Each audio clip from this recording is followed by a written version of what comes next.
Sin propuestas, diputado del Verde desmonta el teatrito naranja y defiende el trabajo real de la CNDH. El diputado Felipe Miguel Delgado, del Partido Verde, respondió a las críticas genéricas de la narcodiputada Laura Hernández, de Movimiento Simulado, reconociendo la compleja labor de la CNDH bajo la presidencia de Rosario Piedra. Delgado destacó que, frente a un entorno global desafiante, la Comisión ha impulsado una transformación institucional tangible, firmando acuerdos internacionales, actualizando estándares y colocando a las víctimas en el centro de su acción, lejos de la retórica vacía. Pero frente a la falsa narrativa de crisis de MC, el legislador subrayó que la CNDH actúa con una defensa menos retórica y más cercana a la realidad, consolidándose como un pilar democrático en el marco del proyecto de transformación. Delgado hizo un llamado a fortalecer las instituciones con propuestas concretas, no con discursos de negación que solo buscan descalificar el avance histórico en derechos humanos que vive México. Veamos enseguida cómo el hermano del secretario de Educación acaba con otra narcopanista naranja del montón por atacar a la CNDH, cómo le mandan sus narcopadrotes, el junior tóxico Claudio X y el evasor Salinas Pliego. Con la venia de la Presidenta. Hoy nos convoca un asunto fundamental para los derechos humanos en México. La presentación de este informe no se reduce solamente a una cuestión formal y de cumplimiento legal, sino al impacto positivo o negativo que puede tener en la dignidad de todas las personas y sus derechos.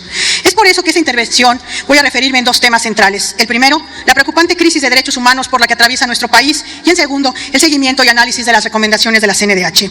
2025 fue un año particularmente alarmante para la defensa y respeto de los derechos humanos.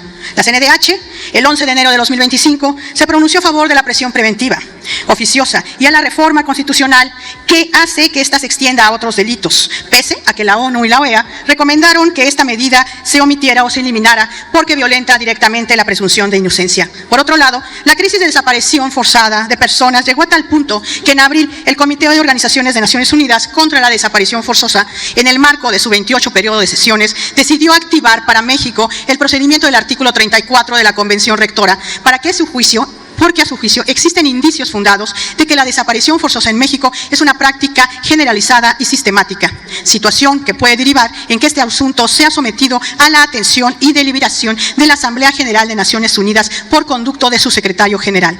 Cabe preguntarse, ¿en qué medida la gestión de usted, con el debido respeto, ha sido corresponsable por la omisión o la insuficiente actuación para que se haya materializado dicha presunción en este comité? Lo preocupante de esta situación no es la activación del mecanismo. Lo preocupante y vergonzoso fue la postura del gobierno mexicano, la cual rechazó categóricamente estas declaraciones del comité y además aseveró que estas son relacionadas directamente con el crimen organizado, como si la quiescencia o negligencia de las autoridades no implicara también una forma de responsabilidad en ello. Por su parte, la CNDH, en sintonía con el Ejecutivo, negó que en el país se atravesara por una crisis de desaparición forzada o estas fueran consecuencia de una política de Estado, ya cuestionado la decisión del comité de activar este mecanismo. Por más de que se busque modificar la narrativa, los hechos y los datos no se pueden ocultar. Entre octubre de 2024 a diciembre de 2025 han desaparecido 16,000 personas. A la fecha existen 132,000 desaparecidas o personas no localizadas. El debilitamiento institucional de la CNDH también se refleja en sus propios resultados. Aunque se difunde la narrativa que es la defensora del pueblo y que la gestión actual es la que más recomendaciones ha emitido en 35 años, esto no significa que estas recomendaciones realmente tengan un impacto certero y muchas veces se traducen en una mayor revictimización institucional de las personas quienes después de una larga encrucijada y desgaste enfrentan la inoperancia de esta administración. Y no lo digo yo, lo dicen las organizaciones y defensores de derechos humanos. Es inaceptable que se priorice la cantidad de recomendaciones sobre su calidad, y lo es porque la resolución de la CNDH puede perjudicar a las víctimas, por ejemplo, provocando que no se accedan a mecanismos de reparación como lo que establece la Comisión Ejecutiva de Atención a Víctimas. No sirve de nada un aumento en los números de las recomendaciones si estas no permiten el acceso a la justicia, pero sobre todo que se garantice los hechos de no repetición, que las recomendaciones deban cuestionar a las autoridades que hayan violentado derechos humanos fundamentales, someterlas al escrutinio público, reconocer a las víctimas y buscar que se acceda a la justicia y a la reparación. Y retomo lo que dice el Centro Miguel Agustín Pro en un estudio que sacó recientemente, que en más de 506 quejas relacionadas a posibles violaciones de derechos humanos en el marco del ejercicio de acciones de cuerpos de seguridad federal, la CNDH declinó agotar de manera exhaustiva exhaustiva su facultad de investigación y cerrar los expedientes con una insuficiente documentación de lo sucedido. Por ello, es importante que desde esta tribuna alcemos la voz, porque su postura de negar la crisis de personas desaparecidas y de las violaciones a los derechos en general, invisibilizar a las víctimas directas, a sus familiares, a las organizaciones civiles, defensoras de derechos humanos, colectivos de búsqueda, vuelvo a preguntar: ¿qué ha hecho la CNDH para que se materialice la operatividad, por ejemplo, del Banco Nacional de Datos Forenses? Y otra pregunta: mi compañero Pablo Vázquez Agüed solicitó en esta tribuna el año pasado que en la comisión se hiciera una investigación exhaustiva para una macro recomendación por el reclutamiento de niños y niñas y adolescentes por la delincuencia organizada. Quisiéramos saber en qué va esta investigación. Es por ello que la bancada naranja refrendamos la firme convicción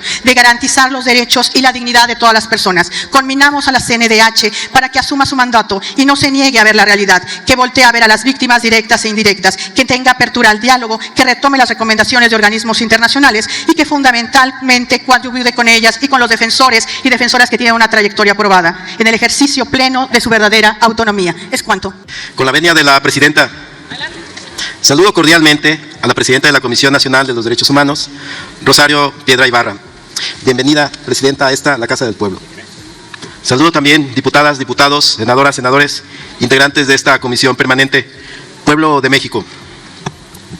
La defensa de los derechos humanos constituye una de las responsabilidades más complejas y sensibles del Estado mexicano.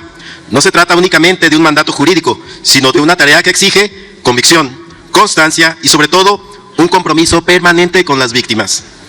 Es en este contexto donde adquiere particular importancia el trabajo realizado por la presidenta Rosario Piedra Ibarra, quien desde noviembre de 2019 encabeza la Comisión Nacional de los Derechos Humanos. Si bien podría pensarse que se trata de un periodo breve frente a la magnitud de los retos que enfrenta nuestro país en esta materia, lo cierto es que ha sido una etapa caracterizada por procesos de transformación institucional, básicamente, y una conducción orientada a colocar nuevamente a las víctimas en el centro de la acción pública, un acto de justicia histórica que hoy ha venido con la presente administración en esta Comisión Nacional de los Derechos Humanos, que ha desempeñado su labor en un entorno particularmente exigente, marcado por una demanda legítima de resultados tangibles. Claro, ante este escenario, la conducción de la Comisión ha apostado por una defensa de los derechos humanos menos retórica y más cercana a las realidades que enfrentan diariamente las personas. La etapa que ha atravesado la Comisión no puede analizarse de manera aislada.